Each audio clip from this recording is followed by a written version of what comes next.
നമസ്കാരം. നമ്മൾ കുറേ നാളുകളായിട്ട് നമ്മുടെ വീഡിയോസ് നമ്മുടെ ചാനലിൽ അപ്ഡേറ്റ് ചെയ്യാറില്ല. ഇപ്പോൾ നമ്മൾ വീണ്ടും ഇന്നിവിടെ പങ്കുവെക്കുന്നത് നമ്മളുടെ തേനീച്ചയുടെ വിശേഷങ്ങളാണ്. നിങ്ങൾക്കറിയാം, കഴിഞ്ഞ വീഡിയോസിലൊക്കെ നമ്മൾ തേനീച്ചയുടെ പല വിശേഷങ്ങളും പങ്കുവെക്കാറുണ്ട്. ഇന്നിപ്പോൾ ഒരു പുതിയ തേനിൻ്റെ സീസൺ ഇപ്പോൾ സ്റ്റാർട്ടായിരിക്കുകയാണ്. അപ്പോൾ നമ്മളെന്താ വെച്ചാൽ നമ്മളിവിടെ ചെയ്യാറുള്ളത്, സാധാരണ മഴക്കാലത്ത് തേന് മുഴുവൻ എടുക്കാറില്ല. നമ്മളൊരു 1-2 അട അതിനകത്ത് ബാലൻസ് വെക്കാറുണ്ട് തേനീച്ചയ്ക്ക് കഴിക്കാനായിട്ട്. പിന്നീട് നമ്മൾ ഇടയ്ക്ക് തുറന്നു നോക്കിയിട്ട് അതിനകത്ത് വല്ല അടപ്പുഴോ കാര്യങ്ങളൊക്കെ വന്നിട്ടുണ്ടെങ്കിൽ അതൊക്കെ റിമൂവ് ചെയ്തിട്ട് വൃത്തിയായിട്ട് സൂക്ഷിക്കുക എന്നുള്ള രീതിയാണ് ഇവിടെ ചെയ്യാറുള്ളത്. അതുകൊണ്ട് തന്നെ തേനീച്ചയുടെ പ്രവർത്തനം കുറേ കൂടി ആക്റ്റീവായിരുന്നു. ഈ വർഷം തുടക്കത്തിൽ തന്നെ നമുക്ക് തേന് കിട്ടുന്നൊരു സ്ഥിതിയിലേക്ക് വന്നിട്ടുണ്ട്. അതോടൊപ്പം തന്നെ നമ്മുടെ വലിയൊരു മാവ് നന്നായി പൂത്തിട്ടുള്ള സമയമാണ്. അപ്പോൾ അവിടെ അതിൻ്റെ താഴെ വെച്ചിട്ടുള്ള ഒരു തേനീച്ച കൂടാണ്. അപ്പോൾ നന്നായി ആക്ടിവിറ്റീസ് നടക്കുന്നുണ്ട്. അപ്പോൾ നമ്മൾ ഈ സീസണിൽ ആദ്യമായിട്ട് സീസൺ തുടങ്ങിയതിന് ശേഷം ആദ്യമായിട്ട് കൂട് തുറക്കുകയാണ്. തേനുണ്ടോ എന്താണ് കാര്യങ്ങളെന്നൊക്കെ നമുക്ക് നോക്കാം. ഏതായാലും വീഡിയോയിലേക്ക് നമുക്ക് കിടക്കാം. നമ്മൾ കുറേ നാൾക്ക് ശേഷം തുറക്കാൻ വേണ്ടി പോകുന്ന കൂടായതുകൊണ്ട് അത്യാവശ്യം സേഫ്റ്റി ആയിട്ടാണ് തുറക്കുന്നത്.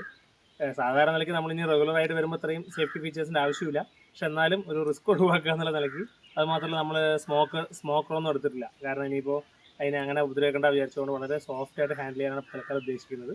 അതുകൊണ്ടാണ് ഇത്രയും ഒരു ഫെസിലിറ്റിയോടുകൂടി പോകുന്നത്. നമ്മൾ കൂട് തുറക്കുമ്പോഴേക്കും തന്നെ പ്രതീക്ഷിച്ച പോലെ നല്ല ആക്റ്റീവായിട്ടുള്ള കൂട് തന്നെയാണത്. അതിൻ്റെ മുകളിൽ കാണുന്നത് പോലെ തേന് അടകൾ സെപ്പറേറ്റ്, അതായത് ഓൾറെഡി ഇതിനകത്തൊരു ഹണി ചേമ്പർ ഉണ്ട്. ആ ഹണി ചേമ്പറിൻ്റെ മീതേക്ക് എഗെയിൻ അത് തികഞ്ഞ് അത് ഫിനിഷായ ശേഷം അതിൻ്റെ മീതേക്ക് വീണ്ടും ഒരു ഭാഗം കൂടി കൊണ്ടുവരുന്നതാണ്. ആ ഒരു പിരമിഡ് പോലെ കാണുന്നത് നിലവിലുള്ള ഹണി ചേമ്പറിലെ അടകളിലെല്ലാം തന്നെ തേന് നിറഞ്ഞ ശേഷം വീണ്ടും അവർ അത് ബിൽഡ് ചെയ്യുന്നതാണ് കാണുന്നത്. കണ്ടില്ലേ, തേനീച്ചയുടെ കൂടിൻ്റെ അടപ്പിൽ ഫുള്ള് തേനീച്ചകളുണ്ട്. അപ്പോൾ നമ്മളത് കട്ട് ചെയ്തെടുത്തിട്ട് ഇനി പുതിയ ഒരു ഹണി ചേമ്പർ കൂടി, ഇപ്പോൾ നിലവിലുള്ള എക്സിസ്റ്റിംഗ് ഹണി ചേമ്പറിന് പുറമെ ഒരു ബോക്സ് കൂടി ഇതിൻ്റെ മുകളിലേക്ക് വെക്കും. അപ്പോൾ അതിലേക്ക് ഈ പറയുന്ന ഈ മുകളിൽ വന്നിട്ടുള്ള ഈ പിരമിഡ് ഉണ്ടല്ലോ, നമ്മളതിനെ കട്ട് ചെയ്തെടുത്തിട്ട് ഒരു ഹണി ഫ്രെയിമിൽ സെറ്റ് ചെയ്ത് കഴിഞ്ഞ് പുതിയ ഹണി ചേമ്പറിനത് വെച്ച് കൊടുത്തു കഴിഞ്ഞാൽ ഇവർ ബാക്കി ബിൽഡ് ചെയ്തിട്ട് ബാക്കി ഇത് കണ്ടില്ല ഇങ്ങനെ വെച്ചൊരു റബ്ബർ ബാൻഡൊക്കെ ഇട്ടെന്ന് ഉറപ്പിച്ച് വെച്ച് കഴിഞ്ഞാൽ ബാക്കി തേനീച്ച ബിൽഡ് ചെയ്ത് സെറ്റ് ചെയ്തെടുക്കും. സാധാരണ നിലയ്ക്ക് നമ്മൾ 4 ഫ്രെയിമാണ് ഒരു ഹണി ചേമ്പറിൽ വെക്കാറുള്ളത്. പക്ഷേ ഇതിലിപ്പോൾ എന്താ വെച്ചാൽ 5 എണ്ണം ഇരിക്കുന്നുണ്ട്. അപ്പോൾ അതും മാക്സിമം അതിൻ്റെ ഫിനിഷായി. അപ്പോൾ നമ്മൾ ഇനിയിപ്പോൾ എന്ത് ചെയ്യുന്നത് വെച്ചാൽ ഇതിനെല്ലാം തന്നെ കട്ട് ചെയ്ത് മാറ്റി ഇതാണല്ലേ, ഇപ്പോൾ ഇതെല്ലാം നമ്മൾ ഓരോന്നോരോന്നായിട്ട് പരിശോധിച്ച് നോക്കണം. ആദ്യം ഹണി ചേമ്പർ പരിശോധിച്ച് നോക്കും, പിന്നെ അത് കഴിഞ്ഞ് ബ്രൂഡ് ചേമ്പർ പരിശോധിച്ച് നോക്കും.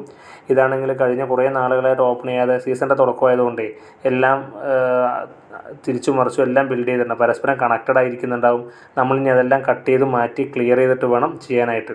ഇപ്പോൾ തന്നെ നമ്മളിത് എടുക്കുന്ന സമയത്ത് തേൻ ഒഴുകുകയായിരുന്നു താഴേക്ക്. കാരണം പരസ്പരം കണക്ട് ചെയ്തിട്ടുള്ള ടണൽസ് എല്ലാം ബ്രേക്ക് ആകുമ്പോൾ തേനിങ്ങനെ ഒഴുകുകയായിരുന്നു, താഴേക്ക് ഒഴുകിയത് കണ്ടില്ലേ. തേനങ്ങനെ ഒറ്റി താഴേക്ക് ഒഴുകി വരുന്നൊരു സ്ഥിതി ഉണ്ടായിരുന്നു. നമ്മൾ ആദ്യം ഹണി ചേമ്പറിലെ എല്ലാ അടകളും പരിശോധിച്ച ശേഷം പിന്നീട് നമ്മൾ ബ്രൂഡ് ചേമ്പറിലെ അടകളാണ് പരിശോധിച്ച് നോക്കുക. കാരണം ബ്രൂഡ് ചേമ്പറിൽ വല്ലതും കേട് വന്നിട്ടുണ്ടോ, നല്ല ബ്രൂഡ് തണ്ടിലൊക്കെ നല്ല ഫ്രെയിമാണ്. ആ മുകൾ ഭാഗത്ത് കാണുന്നത് കുറച്ച് തേന് സംഭരിച്ച് വെച്ചിട്ടുള്ളതും താഴ്ഭാഗത്ത് കാണുന്ന മുഴുവൻ തേനീച്ച മുട്ടകളാണ്. മുട്ടയിട്ട് അത് വിരിഞ്ഞ് പുഴുക്കളുമൊക്കെ ആയിട്ടുള്ള അതാണ് കാണുന്നത്. ഇനി ഇത് അപ്പോൾ ഇത് ഈ കാണുന്നത് നമ്മൾ തേൻ എടുക്കാൻ വേണ്ടി പോവുകയാണ്. അപ്പോൾ നമുക്കിനി എന്താ പറയുക, ഹണി ഫ്രെയിമുകളൊന്ന് സെറ്റ് ചെയ്യാനുണ്ട്. ഇപ്പോൾ തേനീച്ച അവർക്ക് ഇഷ്ടമുള്ള പോലെ കൂട് വെച്ചിരിക്കുകയാണല്ലോ. ഇതുണ്ട് കണ്ടില്ലേ, തേന് നിറഞ്ഞ ശേഷം അതിൻ്റെ ആ ഹോളെല്ലാം തന്നെ വാക്സ് വെച്ച് സീൽ ചെയ്തിട്ടുള്ളതാണ്. നമുക്ക് ആ സീലൊക്കെ പതുക്കെ കട്ട് ചെയ്ത് മാറ്റണം. പിന്നെ ഈ ഫ്രെയിമിലേക്കൊന്ന് കട്ട് ചെയ്തത് കറക്റ്റാക്കി വെക്കണം. എന്നാലാണ് നമുക്ക് അടുത്ത സീസണിൽ അടുത്ത പ്രാവശ്യം തേനെടുക്കുമ്പോഴേക്കും പെർഫെക്റ്റ് ആയിട്ട് നമുക്ക് തേന് കിട്ടുള്ളൂ. നമ്മളിതാ എക്സ്ട്രാക്ടറിൽ ഹണി എക്സ്ട്രാക്ടറിൽ വെച്ചിട്ട് ചുറ്റിച്ചിട്ടാണ് തേനെടുക്കുക. ഇതിപ്പോൾ നമ്മളിങ്ങനെ കട്ട് ചെയ്ത് വെച്ചാലും ഇനി ഒരു 2 ദിവസം കൊണ്ട് തേനീച്ച ഇതിനെല്ലാം പഴയ പോലെ കറക്റ്റാക്കി സെറ്റാക്കിയിട്ട് അതിനകത്ത് തേന് ഫില്ല് ചെയ്യും. ഇപ്പോൾ ഈ കാണുന്നുണ്ടല്ലേ, ഇത് ചെറിയ ഫ്രെയിം അടകൾ കിട്ടിയിരിക്കുകയാണ്. ഇതെല്ലാം കൂടി ഈവണാക്കി സിംഗിളാക്കി വെച്ചാൽ മാത്രമാണ് നമുക്ക് അടുത്ത പ്രാവശ്യം തേനെടുക്കുമ്പോൾ എല്ലാ തേനും അതിനകത്ത് ഫുള്ളായിട്ട് കിട്ടുന്നൊരു കാര്യം ഉണ്ടാവുള്ളൂ. മാക്സിമം നമുക്കത് ഉപകാരപ്രദമാവുള്ളൂ. അപ്പോൾ നമ്മളെല്ലാം കട്ട് ചെയ്ത് അതിനകത്ത് എക്സ്ട്രാ നിൽക്കുന്ന പോർഷൻസ് എല്ലാം കട്ട് ചെയ്ത് കളഞ്ഞ് കറക്റ്റ് ആ ഫ്രെയിമിൻ്റെ വലുപ്പത്തിലേക്കാക്കി വെച്ച് കഴിഞ്ഞാൽ എന്നിട്ട് നമ്മളിതായി ഇതാണ് ഹണി എക്സ്ട്രാക്ടർ എന്ന് പറയുന്നത്. ഇതിനകത്ത് വെച്ചൊന്ന് ചുറ്റിച്ച് കഴിഞ്ഞാൽ സെൻട്രിഫ്യൂഗിൻ്റെ ഫോഴ്സ് വഴി എല്ലാം കറക്റ്റായിട്ട് പുറത്ത് കിട്ടും. നല്ല തേൻ നമുക്ക് കയ്യിൽ കിട്ടും. ഇപ്പോൾ നമ്മൾ തേനെടുക്കുന്നതും എല്ലാം കണ്ടല്ലോ. അപ്പോൾ ഈ ഹണി എക്സ്ട്രാക്ടർ ഉപയോഗിച്ചുകൊണ്ട് നമ്മൾ തേനെടുക്കുമ്പോൾ ഒരു ഗുണം എന്താണെന്ന് വെച്ചാൽ നമ്മൾ തേനീച്ച കൂടിനെ നശിപ്പിക്കുന്നില്ല. ഐ മീൻ ഈ പറയുന്ന അതിൻ്റെ അടകളെ നശിപ്പിക്കുന്നില്ല. ജസ്റ്റ് അതിനകത്ത് തേന് എക്സ്ട്രാക്ട് ചെയ്തെടുക്കലും മാത്രമേ ഉള്ളൂ. അപ്പോൾ ഇതൊരു ചെറിയൊരു ഷോർട്ട് വീഡിയോ ആയതുകൊണ്ട് കുറച്ച് കാര്യങ്ങൾ മാത്രമേ ഉൾപ്പെടുത്തിയിട്ടുള്ളൂ. നിങ്ങൾക്ക് ഇനി എന്തെങ്കിലും ഇതിനെക്കുറിച്ച് കൂടുതലായിട്ട് തേനീച്ചയെക്കുറിച്ചോ അല്ലെങ്കിൽ തേനീച്ച കൃഷിയെക്കുറിച്ചോ അല്ലെങ്കിൽ ഇതിൻ്റെ കാര്യങ്ങളെക്കുറിച്ച് എന്തെങ്കിലും നിങ്ങൾക്ക് സംശയങ്ങൾ ഉണ്ടെങ്കിൽ അല്ലെങ്കിൽ എന്തെങ്കിലും കൂടുതലായിട്ട് അറിയണമെന്നുണ്ടെങ്കിൽ കമൻ്റ് ആയിട്ട് ഇട്ട് കഴിഞ്ഞാൽ നമ്മൾ അടുത്ത വീഡിയോയിൽ അത് ഡീറ്റെയിൽ ആയിട്ട് ചെയ്തു തരാം. അതല്ലാന്നുണ്ടെങ്കിൽ പേഴ്സണൽ മെസ്സേജ് അയച്ചാലും നമുക്ക് ആ ഡീറ്റെയിൽസ് കൃഷിയെക്കുറിച്ച് നമുക്ക് അറിയുന്ന കാര്യങ്ങൾ അടുത്ത വീഡിയോ ആയിട്ട് നമ്മൾ ചെയ്തു തരാം. താങ്ക്